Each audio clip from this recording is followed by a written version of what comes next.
Good morning, good afternoon, everyone.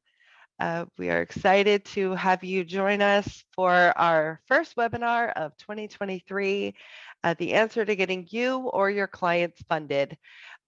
This should be a really great webinar. We're going to do kind of a Q&A session and hopefully answer all the questions you have about revenue-based financing, term loans, what Founders First Capital Partners is all about, and everything like that.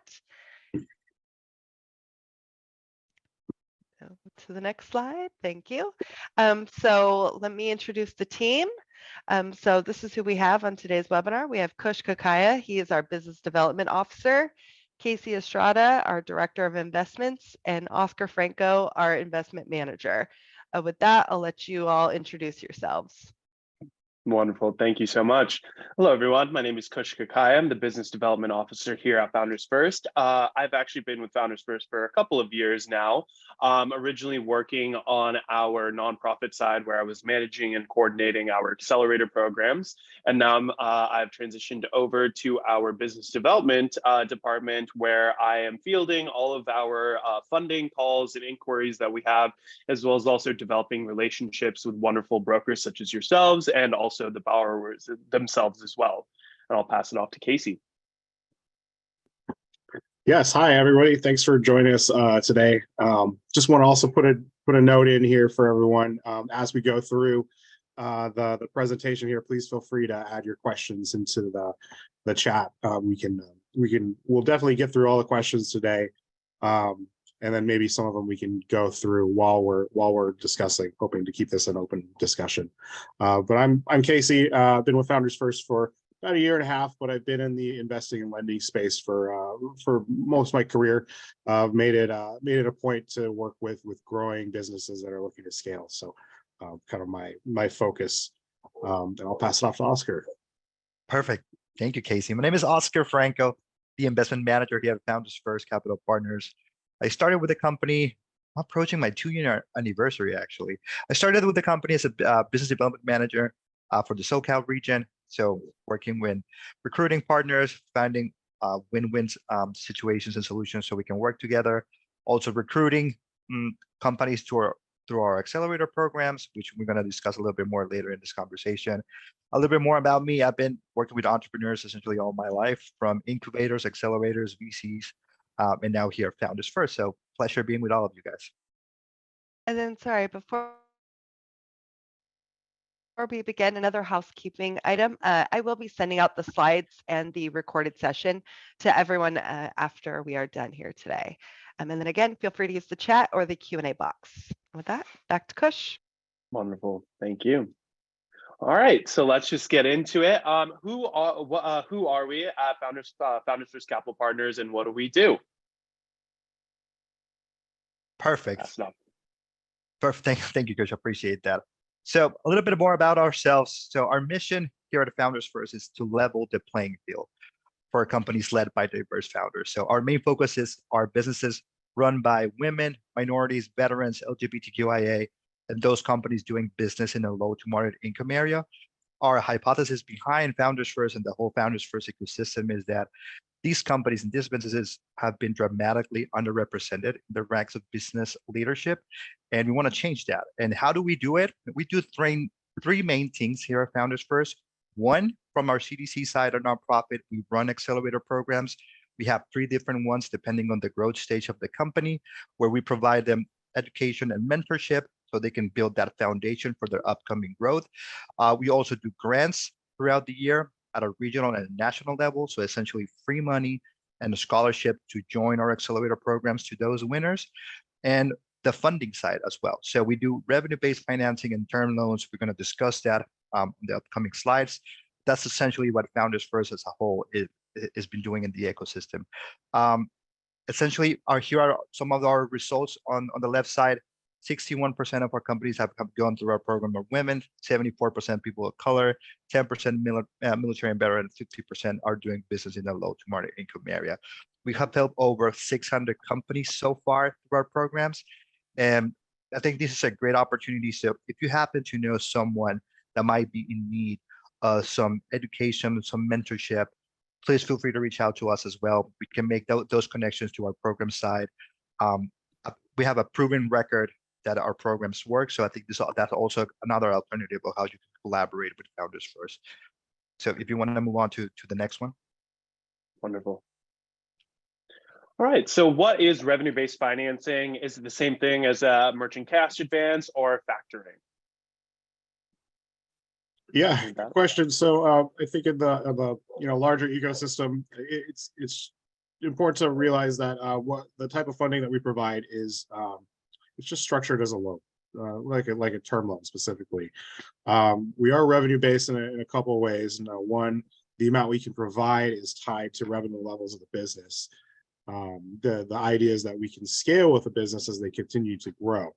And we can do so with up to $2 million in direct access to capital.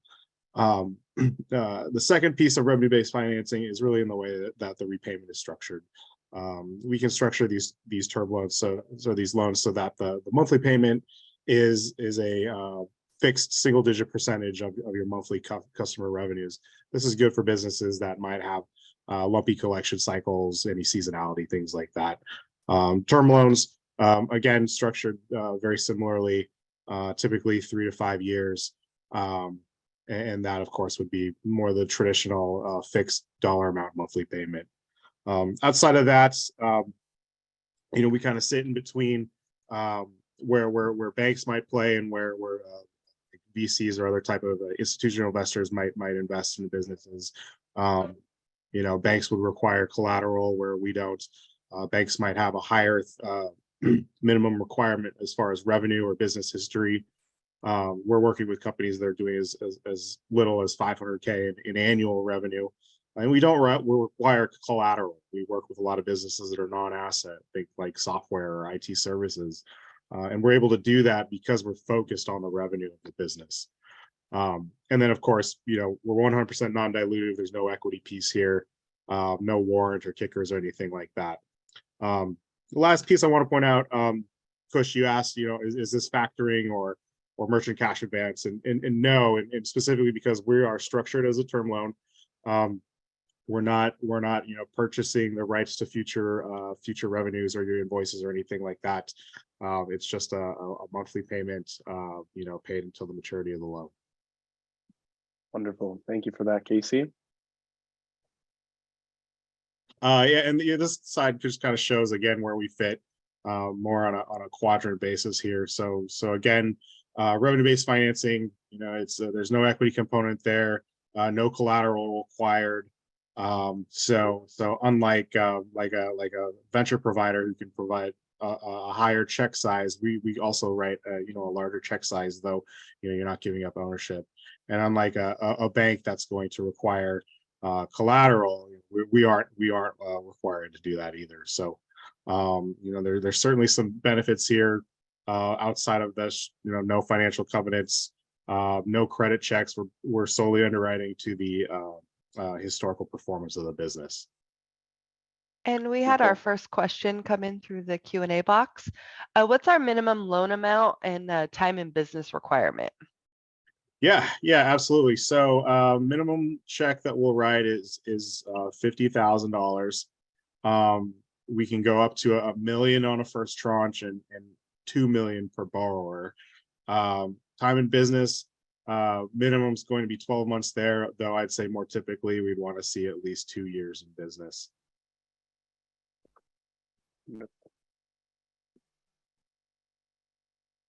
Oops, sorry about that. So who qualifies for revenue-based financing or term loans with Founders First?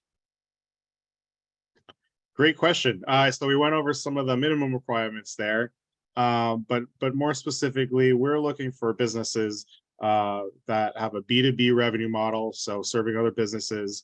They have predictable and recurring revenue. This is important for the revenue-based model, and are growing. They have positive trends. Of course, funding businesses that are profitable is much easier than businesses that aren't profitable, but we don't require profitability. We'll get into this a little bit later.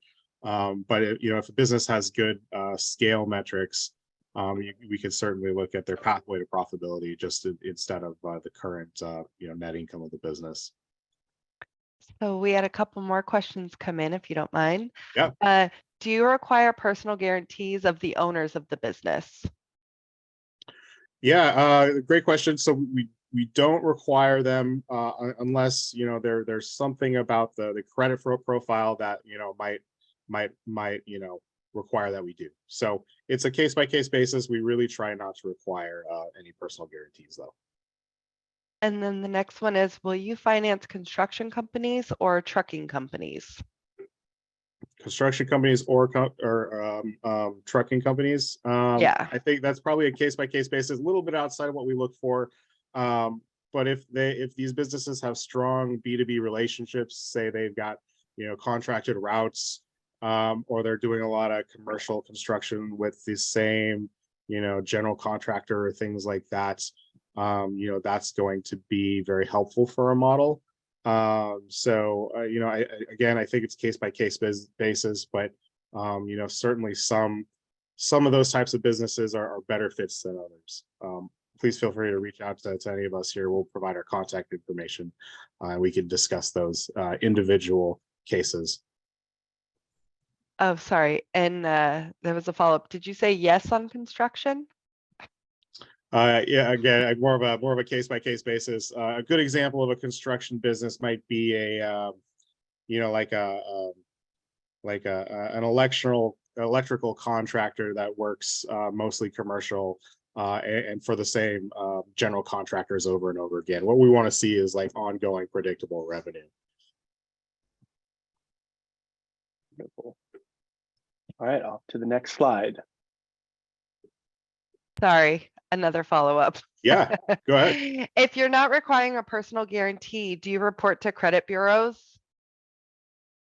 No, we do not report to credit bureaus. The loan is solely secured by a standard lien, a UCC1 on the business. Okay, so borrowers cannot build credit through this. That's a good question, but no. Okay, thank you. Mm-hmm. And then just to follow up on some of the requirements of the business, specific industries that we cannot fund listed here. So cannabis, weapons, gambling, liquor, nonprofits. But certainly some businesses that might serve those businesses could be businesses we look at, right? So unless they're directly selling some of these products, then I think we'd be okay. Businesses that work best, asset light or even non-asset based businesses, service-based businesses with strong long-term contracts, or predictable recurring revenue businesses. So specifically, SaaS or software as a service, tech-enabled services, or tech-focused companies work really well for us too. Again, what we like about these businesses is the high gross margin. And then, consulting companies, marketing agencies, advertising agencies, all these types of businesses tend to have, longer contracts, ongoing work with their customers. Casey, just one thing, if I may add on, for this slide. So for the cannabis and nonprofits industries, we do work with a lot of partners nationally as well, specifically also as well here in SoCal. So if any of you guys are in SoCal, and do have companies are in those industries, I personally would be more than happy to make those referrals for you as well. So yeah, I just wanted to mention that. We've seen some nonprofits go into the Founders First Capital Partners. That's not in our wheelhouse, but we can definitely make some referrals for you. And then also, if I may add one other thing too, in regards to our excluded industry for the liquor, specifically, that also includes restaurants, bars, and nightclubs. So really any businesses that derive, a lot of their revenue from liquor sales. That's something that, due to our investor relations that we have, we're not allowed to fund them. And then I also believe that we have some questions in the as well that we could get answered off. So first question that we have here: are there any prepayment penalties on a 2 to 5 year term that we have? Not necessarily prepayment penalty. We do like to structure in like an early buyout option. so that, at any given point in the loan, if a borrower wanted to repay the principal outstanding, they could do so with a discounted rate. So rather than paying off the full obligation, we could structure in some type of option there. We're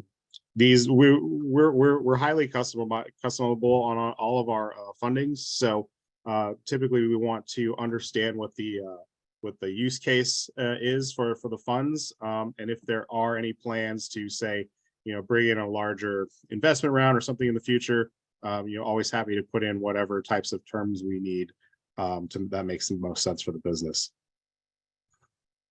Wonderful.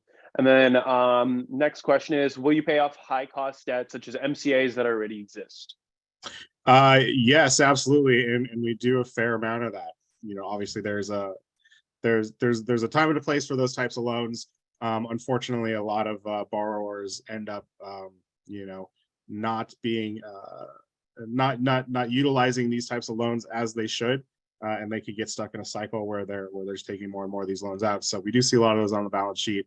We do clean up a lot of those, though we do want to see a majority of our funds going towards some form of growth. Now, you can always make the case that freeing up cash flow can enable growth. So there's always room there. As a lender, though, we would need to take out any type of alternative lender, MCA, as part of our closings. Perfect. And then we also had one clarification from one of the brokers. They said that, I thought you do not require collateral. However, you said that you file a UCC, and what is the reasoning for that? Yeah, this is standard practice for any lender, right? Certainly a bank would do this. Yes, we are collateralizing on all asset lien on the business. This isn't we're not taking personal collateral. Maybe that was my mistake there. And we're not collateralizing any specific assets of the business. Amazing.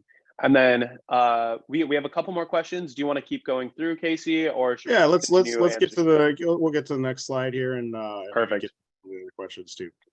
Awesome. What can and should I or the founder use growth capital for?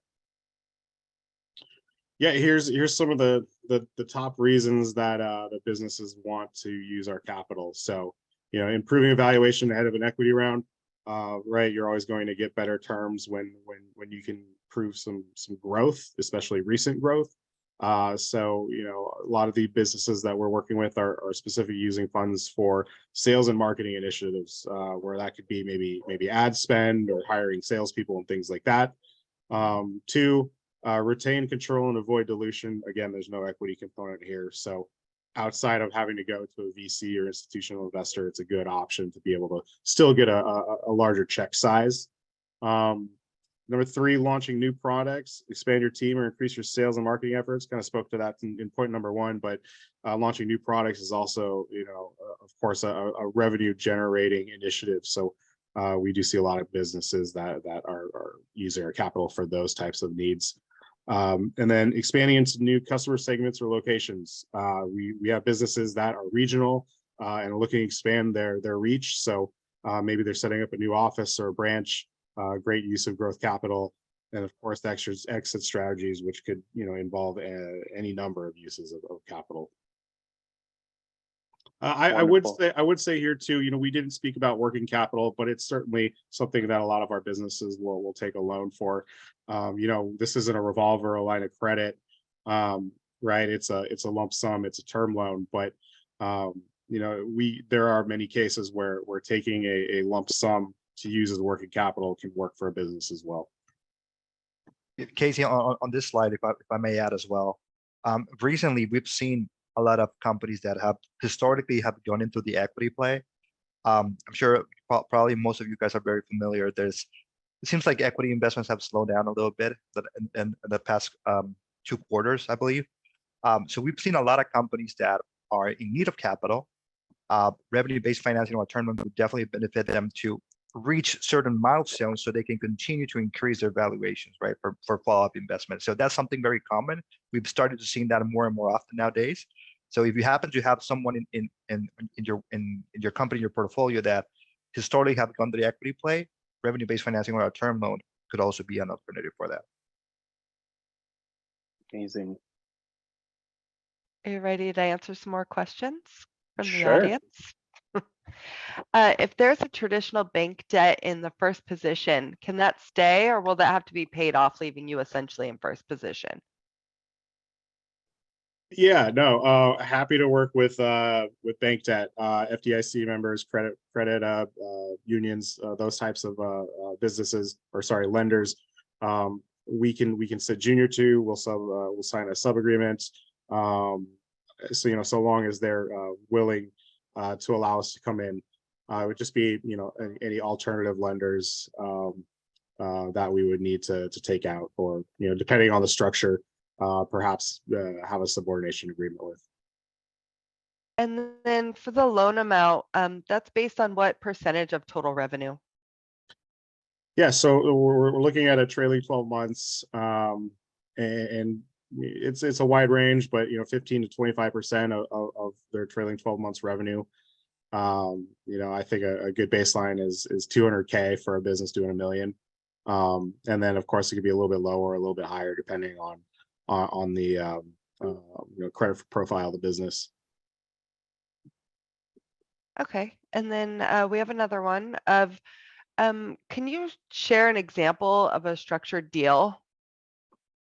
Like what that would cost for the client? Is that something we're going to go over? Yeah, I think we'll be getting that here in a few slides. So we'll definitely walk through the mechanics and what a deal would look like. Perfect. And then last one, if I may, will you fund companies that are not considered minority owned? Yeah, absolutely. Again, we're mandated through our mission to fund businesses that are minority owned, women owned, veteran owned, or businesses that are serving low to moderate income areas. So, our definition of diversity or underrepresented founders is pretty broad. But even outside of those requirements, we do have carve outs to fund any business that's U.S. based. Wonderful. All right, so off to the next slide. How do I know if I'm profitable, or my company is profitable, or your client's company is profitable, and what does the path to profitability mean? Yeah, so we talked about this a little bit earlier. Again, it's always easy to fund businesses that are profitable. We're really looking at businesses profitability on a 12-month basis, and so long as the trend is staying the same or improving, that's kind of what we want to see. If we saw a business that was not profitable and profitability was decreasing, that would be hard for us.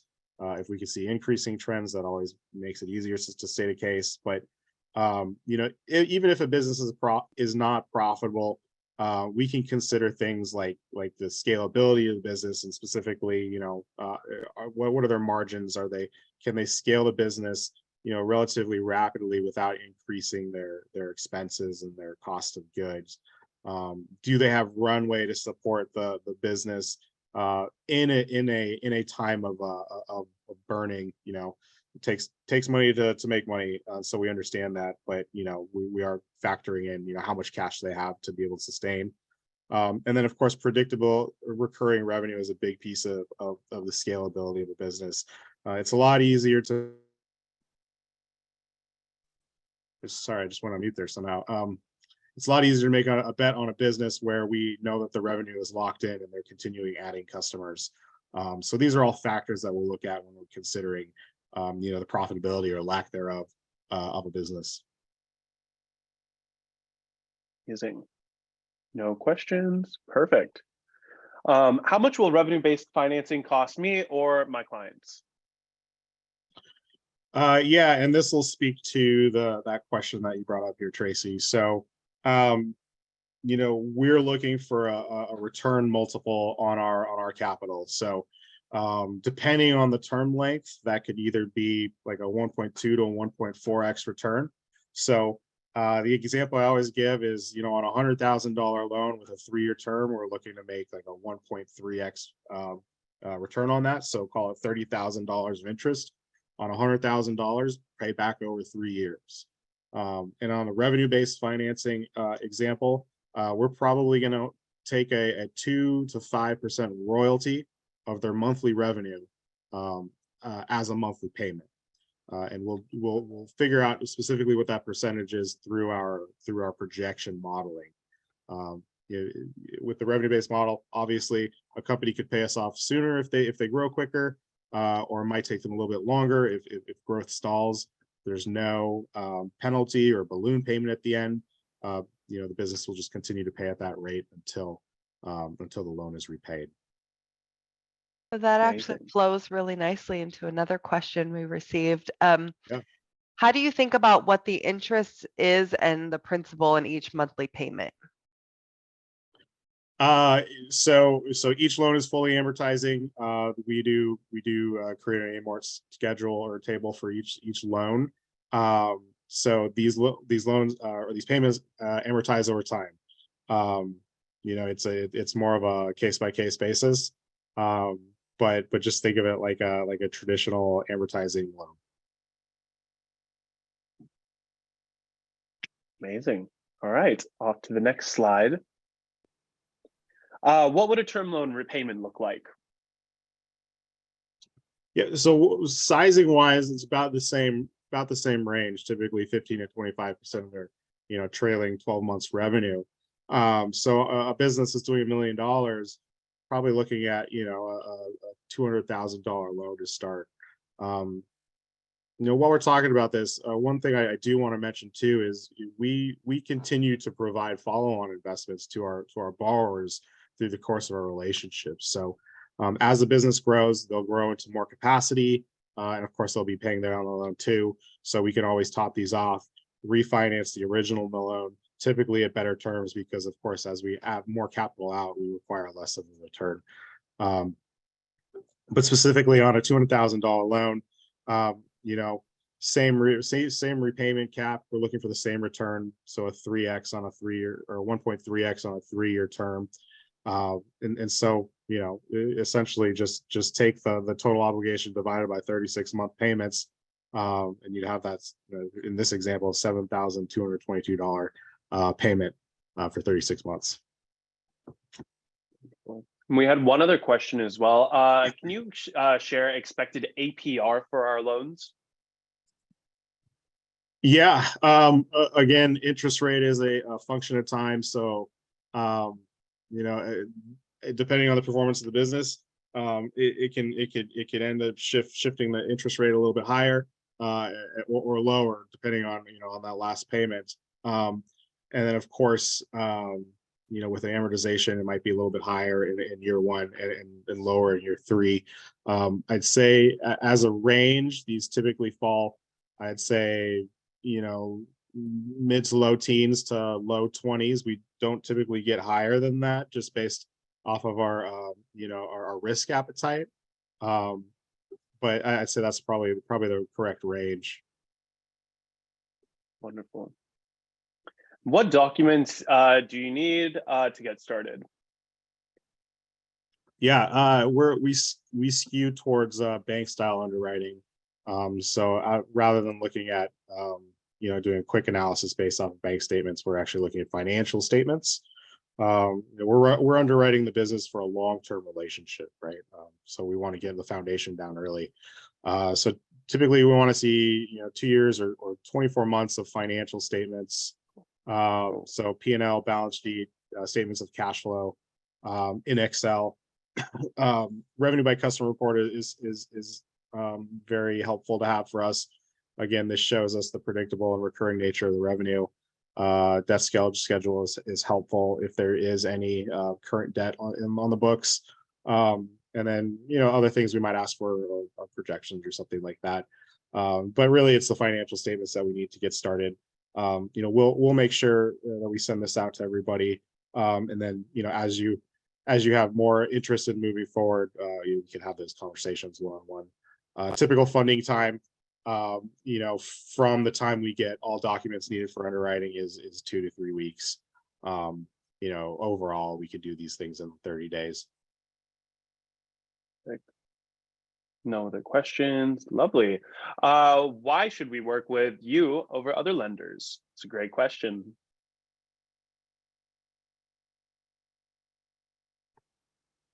Amazing. I think this is Oscar's slide. Yeah, Oscar, you want to jump in there? Sure, absolutely. So I think as I've shared before initially, we have a proven record of working with diverse founders, specifically for the diverse community. So this is just some of the results that we had so far. And this is mixing, just to give you an idea, the program side with the investment side as well. So 74% of the companies that we work with have increased revenue, 60% of them have increased profit. Revenue increase as well. Total funding amounts, I believe that number is a little bit outdated. We're actually up to $50 million in external security, external funding from all of our program graduates, and also some of our RBF investments as well. So I think this is a great opportunity to work with someone that specialized in this field, knows how to talk with this community, knows how to work, knows their needs. And we have a proven track record of collaborating with this type of companies. Is there anything else you want to add, Casey Kush, in here? I think you covered it. Yeah, great summary. I would say specifically for our borrowers too, we offer some pretty cool growth advisory services. So that's, you know, if you have businesses that are looking for, you know, consulting or growth services, and you know, interested in working with some of our coaches, it could be a good way to, you know, take our capital, put it to good work, come up with a plan to really accelerate growth. And we actually had another question come in that was pretty interesting. So after successfully providing financing for a client of mine, would my client then become a client of Founders First? Meaning we'd be reaching out directly to the client to inquire about financing in the future instead of the broker. Correct, but either way, you know, it's when we work with brokers or referral partners, you know, it's originally your relationship, and we want to respect that. Of course, we will continue to work with the borrower. You know, we hold our own loans, we service our own loans, and we monitor our own portfolio. So we'll have we plan to have a good relationship with the borrowers as they come into our network. But however you want to manage those relationships with your clients, you know, is really your business.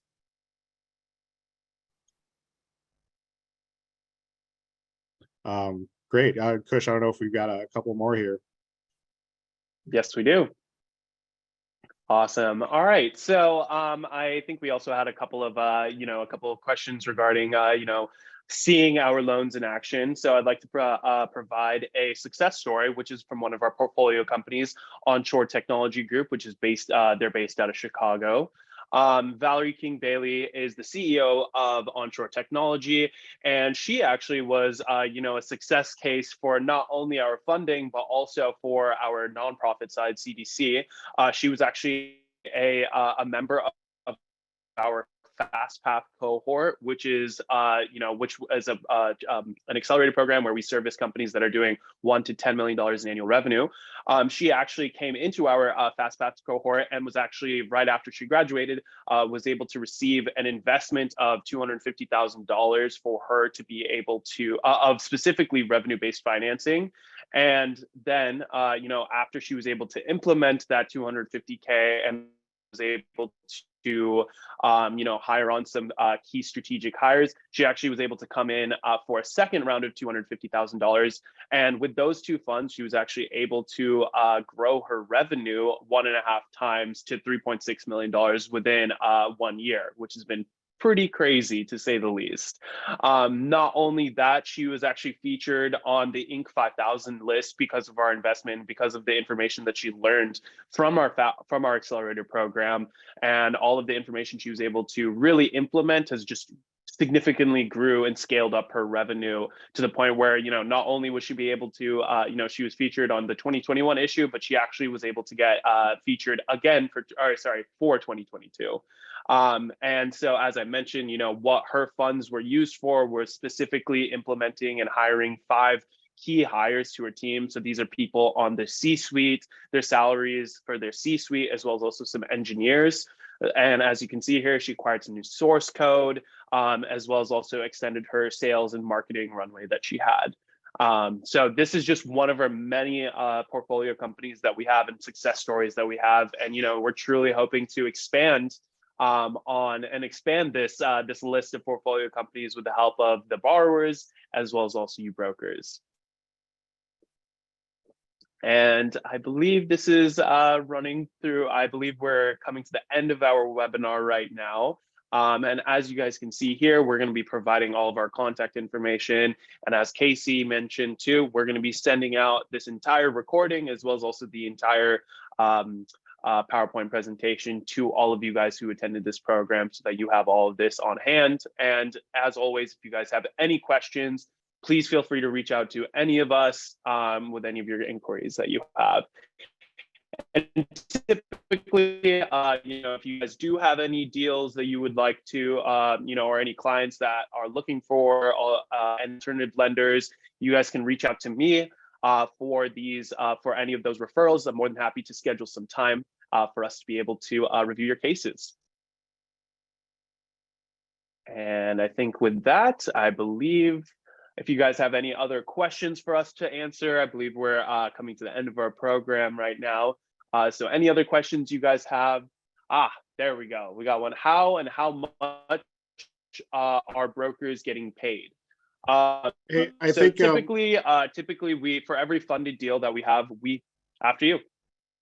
Yeah, I think we've got a mixed audience here today. We've got some potential borrowers and member companies that we're hoping to work with, but also some referral partners and brokers. Let's take these conversations offline. We can certainly reach out to you, or please reach out to us with our contact information provided, and we can have those conversations one-on-one. Sounds wonderful. Got it. Well, great questions today. Thank you everybody for putting those questions in the chat and for joining us today. Again, we've got the list of attendees here, so we'll be following up with everybody and looking forward to working with you all here in the future. Amazing. Thank you, everyone. Appreciate it. Thank you, everyone. Bye-bye.